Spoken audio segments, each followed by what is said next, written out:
चलिए अब हम लोग कंटिन्यूअस मेमोरी एलोकेशन से स्टार्ट करते हैं। ठीक है, तो ये सब हमने देख लिया है कि क्यों मेमोरी मैनेजमेंट की ज़रूरत है, कौन कौन से मेथड्स हैं। अब हम देखेंगे कि कंटिन्यूअस मेमोरी मैनेजमेंट टेक्निक कौन कौन सी है। तो आपके पास दो स्कीम्स है, fix size partition scheme and variable size. इसका एक और नाम है फिक्स साइज पार्टीशन स्कीम को आप स्टैटिक पार्टीशनिंग भी कहते हैं। क्या कहते हैं?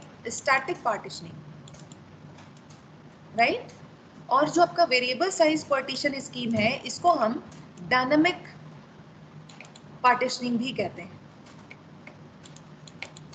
इसको हम डायनामिक कहते हैं और इसको स्टैटिक कहते हैं। ठीक है, तो फिक्स साइज पार्टीशनिंग में हम लोग स्टार्ट करते हैं। फिक्स साइज नाम से पता चल रहा है कि जब आप कंटिन्यूअस मेमोरी एलोकेशन के फिक्स्ड पार्टीशनिंग वाले अप्रोच को फॉलो करते हैं तो क्या होगा, ये समझना है। ठीक है, अच्छा, पहली चीज तो आपको ये तो पता है कि भाई ऑपरेटिंग सिस्टम भी आपके रैम मेमोरी में या प्राइमरी मेमोरी में कुछ स्पेस को ऑक्यूपाई करता है। यस, ठीक है। तो इसीलिए हमने जो ये एग्जांपल लिया है, इसमें देखिए सबसे टॉप पे आपका ये जो ऑपरेटिंग सिस्टम है, इसने कुछ स्पेस लिया है। ठीक है, अब फिक्स साइज पार्टीशनिंग क्या है कि हमने जो है मेमोरी को फिक्स टाइप, इस कोई भी प्रोसेस आए, मतलब जब रैम को यहाँ पे मतलब रैम को लगाया गया तो ऑपरेटिंग सिस्टम ने इसको फिक्स पार्ट में डिवाइड कर दिया। ठीक है, अब फिक्स साइज में फिक्स पार्ट्स में डिवाइड किया है, मैंने ये नहीं कहा कि फिक्स साइज में डिवाइड किया, नहीं, दोनों मेथड्स पॉसिबल है। चाहे आप इसको इक्वल साइज के पार्ट में डिवाइड करिए और चाहे आप इसको वेरिएबल लेंथ के पार्ट्स में डिवाइड करिए। ठीक है, अब इससे वेरिएबल लेंथ पार्टीशनिंग से कंफ्यूज नहीं होना है। फिक्स पार्टीशनिंग क्या करता है, ये जो है किसी भी प्रोसेस के आने के पहले, कोई भी प्रोसेस स्टोर हो रैम में, उसके पहले ही ये आपके जो स्टोरेज एरिया है, ऑपरेटिंग सिस्टम जितना एरिया ऑक्यूपाई कर रहा है, उसके बाद जो स्पेस बच रहा है, ठीक है, उसको ये पहले तो फिक्स नंबर ऑफ रीजन्स में डिवाइड कर दे रहा है। इसको ध्यान रखिएगा। ठीक है, मतलब आप कई सारे पार्टीशन, जैसे हमने क्या क्या फिक्स कर लिया कि हम इसमें मैक्सिमम 8 पार्टीशन बनाएंगे। अब पार्टीशन फिक्स करने का मतलब है you have limited the degree of multi programming, you can not store more then 8 process in the RAM. ठीक है, साइज वो कुछ भी हो, ठीक है, साइज कुछ भी हो, but you can not store more then 8 processes in the RAM. क्यों? क्योंकि आपने रैम को के पार्टीशन को फिक्स कर दिया है और हम कह रहे हैं कि हर एक पार्टीशन सिर्फ एक ही प्रोग्राम को स्टोर कर पाएगा। ठीक है, और उसके बाद जो, चलिए आगे बढ़ते हैं। तो हमारे पास देखिए दो अप्रोच है कि हमने पहले ये फिक्स किया कि हम इसे कितने पार्ट में डिवाइड करेंगे, और उसके बाद वो पार्ट्स की जो साइज है वो इक्वल भी हो सकती है। जैसे ये वाला एग्जांपल है, इसमें हमने सारे जो ब्लॉक्स हैं, जो पार्ट्स हैं या पार्टीशंस हैं, उनको हमने 8 MB का यहाँ पे लेके रखा हुआ है। ठीक है, अब इसी तरह जब अनइक्वल साइज पार्टीशनिंग कर रहे हैं तो हमने देखिए एक 16 MB लिया है, 12 MB, 8 MB, 8 MB, 6 MB, 4 MB, 2 MB। ठीक है, तो 1 2 3 4 5 6 7 number of partitions is equals to 7। इसका मतलब degree of multi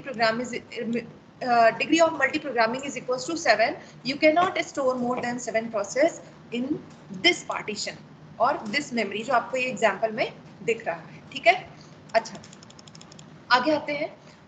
fix partitions can be of equal और अनइक्वल साइज, जैसे यहाँ पे आपको एग्जांपल में अभी भी मैंने बता दिया। And left over space in partition after program assignment, जब आपका सेकेंडरी स्टोरेज, सपोज ये है, जब सेकेंडरी स्टोरेज से कोई भी प्रोग्राम यहाँ पे उठ के आएगा, ठीक है, जैसे वो प्रोग्राम अगर 6 MB का है, राइट, अगर आपका जो प्रोग्राम आ रहा है सेकेंडरी मेमोरी से वो 6 MB का है और आपने साइज को क्या फिक्स करके रखा है, आपने 8 MB सबको फिक्स करके रखा है, तो कहीं पे भी अगर हम 6 MB डेटा को स्टोर करेंगे, ठीक है, कहीं पे भी अगर हम इसको स्टोर करेंगे तो 2 MB का स्पेस जो है वो आपका बाकी रह जाएगा, या आप कह लीजिए वेस्ट हो जाएगा। ठीक है, बच जाएगा। So left over space in the partition after program assignment is called internal fragmentation. तो अगर आपसे ये पूछा जाए कि फिक्स पार्टीशनिंग जब हम करते हैं इन कंटिन्यूअस मेमोरी एलोकेशन, तो उस टाइम पे कौन सी प्रॉब्लम आती है, तो कौन सी प्रॉब्लम आती है, इंटरनल फ्रैगमेंटेशन की प्रॉब्लम हमें मिलती है। ठीक है, अच्छा, अब तो ये मेरे ख्याल से समझ में आया होगा कि जो भी, जैसे हमारे पास कोई भी प्रोग्राम, हम एक एग्जांपल लेते हैं, सपोज हमारे पास 3 प्रोग्राम आते हैं, ठीक, क्या क्या ड्रॉबैक्स हो सकते हैं वो हम लोग देख लेते हैं। सपोज एक प्रोग्राम आया P1, ठीक है, जिसकी साइज है 6 MB, ये हमने ले लिया। तो सबसे पहले ये जो पहला वाला ब्लॉक था हमने इसमें 6 MB का स्पेस यहाँ पे ऑक्यूपाई किया, ये आया P1 स्टोर हो गया। तो ये जो रिमेनिंग एरिया है लेफ्ट ओवर स्पेस ये है, इसको हम इंटरनल फ्रेगमेंटेशन कह रहे हैं, ठीक है। ओके अच्छा, सपोज अगर यही चीज अगर P2 इज इक्वल टू ये 16 हम करते हैं तो ये तो और बड़ी प्रॉब्लम है। आप इसको भले ही यहाँ पे आपके पास इतना स्पेस अवेलेबल है but you can not store the process of size greater than 8 MB, second drawback, right. अच्छा, और ये जो लेफ्ट ओवर स्पेस है आप इसको रीयूज भी नहीं कर सकते, ठीक है। तो यहाँ से कुछ बेनिफिट हो सकता है, जब आप अनइक्वल साइज के पार्टीशन करेंगे तो मे बी आप कुछ हद तक चीजों को स्टोर कर पाए, but you can not prevent internal fragmentation problem. Unequal size के पार्टीशन करके ये जो आपका प्रॉब्लम आ रहा था कि भाई हमारे पास 12 MB का कोई प्रोसेस आया तो हम यहाँ पे स्टोर ही नहीं कर सकते, but in this case you can use this area, right. तो अनइक्वल साइज के पार्टीशन करके ये जो दूसरा ड्रॉबैक मैंने बताया था इसको आप ओवरकम कर सकते हैं, बट इंटरनल फ्रेगमेंटेशन की प्रॉब्लम को आप यहाँ पे नहीं अवॉइड कर सकते इन case of fix partition, right. अब या तो ऐसा सिनेरियो हो कि जो भी आपके पास प्रोसेसेस आ रहे हैं उनकी साइज वही है जो साइज के आपने ब्लॉक बना के रखे हैं, तब तो बहुत ही अच्छी बात है, लेकिन ऐसा होता कहाँ है, ठीक है। अच्छा चलिए फिर हम एक एग्जाम्पल लेते हैं फिक्स्ड साइज पार्टीशनिंग में। अब आपके पास मेमोरी एलोकेशन के आपके पास 3 तरीके हैं, ठीक है। There are 3 approaches of memory allocation in case of both fixed size partitioning और you can say static partitioning as well as in dynamic partitioning, right. कौन कौन सा है? First fit, best fit and worst fit, ये 3 तरीके हैं, ठीक है। Fixed size partitioning is also known as static partitioning, don't forget, okay. और अगर आपने फिक्स साइज पार्टीशनिंग करके रखी है मेन मेमोरी की, फिर भी आपके पास मेमोरी एलोकेशन जब आप उसको मेन मेमोरी से सेकेंडरी मेमोरी से कोई भी प्रोग्राम को उठा के लाएंगे तो उनको 3 तरीके से आप यहाँ पे मेन मेमोरी में स्टोर कर सकते हैं। कौन कौन सा तरीका है? एक है first fit, best fit and worst fit. तो इसमें आप कैसे डेटा को एलोकेट करोगे हम लोग ये देखते हैं। चलो थोड़ा सा स्क्रीन को जूम कर लेते हैं। ओके, तो सपोज आपके पास सेकेंडरी मेमोरी से 4 प्रोसेस आएंगे, मान लो 1 बाय 1 हम मान के चल रहे, सबसे पहले P1 आया, फिर P2 आया, फिर P3 आया, फिर P4 आया। तो हम इसको कह रहे हैं ये सेकेंडरी मेमोरी से आपके पास प्रोसेसेस आए, ठीक है। इसको मुझे यहाँ पे एलोकेट करना है मेन मेमोरी। मेन मेमोरी में आपके पास पार्टीशन क्या है? हम सपोज केबी में मान लेते हैं कि मेन मेमोरी में आपके पास 6 पार्टीशंस है, ठीक है, 6 पार्टीशंस है। और इसमें से आपके पास जो साइज है 200, 400, 600, 500, 300 एंड 250 केबी मान के चल रहे हैं। और ये प्रोसेस का भी जो साइज है वो हम केबी में अज्यूम करके चल रहे हैं, ठीक है। चलिए, तो अगर हम फर्स्ट फिट की बात करें तो फर्स्ट फिट किस तरीके से एग्जीक्यूशन करेगा इसको ध्यान से समझना।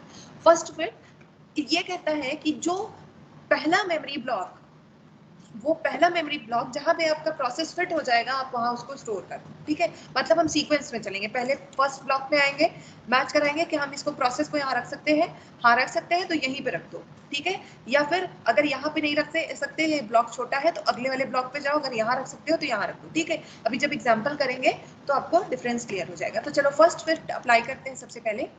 तो जो P1 है इसका साइज क्या है? 357, ठीक है, 357। तो हम यहाँ से चेक करें कि कौन सा पहला ब्लॉक है जहाँ पे हम इसको रख सकते हैं। क्या 200 में रख सकते हैं?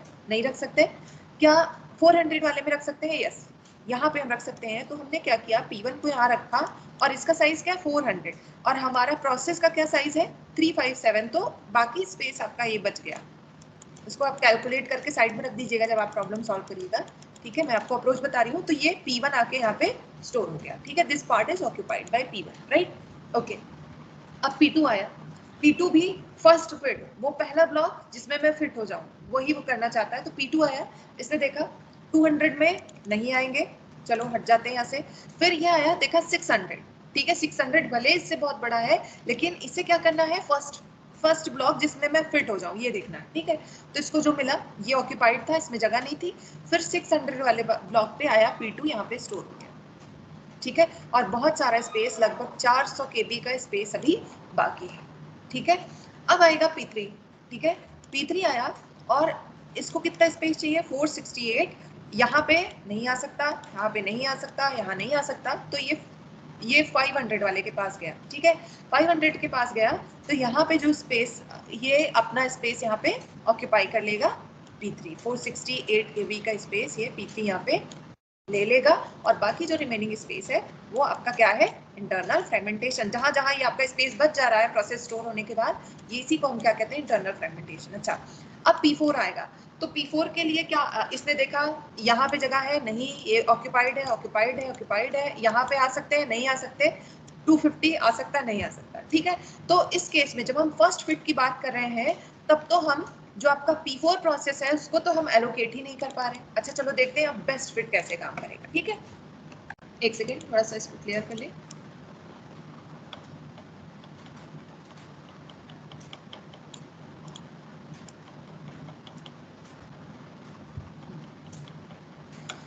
चलो अब देखते हैं best fit. Okay, best fit किस तरीके से काम करेगा कि वो ब्लॉक अब हम ढूंढेंगे जिसकी साइज जो है से मैच हो रही है, मतलब जिसमें जो फ्रेगमेंटेशन वाला प्रॉब्लम हो कम से कम हो, जो जहाँ पे जैसे देखो ऐसे समझो कि जो P1 है 357 इसका साइज है। अब हम वो वाला ब्लॉक सेलेक्ट करेंगे, इसमें से मेमोरी में से वो वाला पार्टीशन सेलेक्ट करेंगे जिससे मिनिमम इंटरनल फ्रेगमेंटेशन हो, जिससे कम से कम जो स्टोरेज एरिया है वो वेस्ट हो। तो इसके लिए हमें सारे के सारे पार्टीशन को चेक करना होगा, ठीक है, और जिसके थ्रू हमें कम से कम इंटरनल फ्रेगमेंटेशन मिलेगा या कम से कम मेमोरी वेस्ट होगी या फ्री रह जाएगी, वो वाला पार्ट हम असाइन कर देंगे। तो 357 है, इसके लिए बेस्ट फिट कौन होगा, P1, ऑब्वियसली P1 होगा, ठीक है, क्योंकि और किसी में आएगा नहीं, और P1 हम यहाँ पे लाके रख देंगे, फिर भी इंटरनल फ्रेगमेंटेशन तो होगा ही। उसके बाद P2 की बात करते हैं, तो P2 के लिए अब देखो सबसे नियर बाय इसके कौन सा है, 300 ज्यादा है, चलो 210 है, ये P2 का रिक्वायरमेंट है 210 और ये है 250। तो अब हम क्या करेंगे, P2 को यहाँ पे स्टोर कर देंगे, ठीक है, कुछ पार्ट यहाँ पे इंटरनल फ्रेगमेंटेशन में चला गया। फिर आए हम P3 पे, P3 का रिक्वायरमेंट है 468, 600 एलोकेट करें, नहीं 600 नहीं एलोकेट करेंगे, हम देखेंगे कि भाई 500 खाली है तो हम यहीं पे आके स्टोर हो जाते हैं, तो ये आ जाएगा 468 पे, 468 स्पेस ऑक्युपाई करेगा और ये हो जाएगा P3, ठीक है, P3 यहाँ स्टोर हुआ और कुछ एरिया यहाँ पे फ्री हो गया, ठीक है।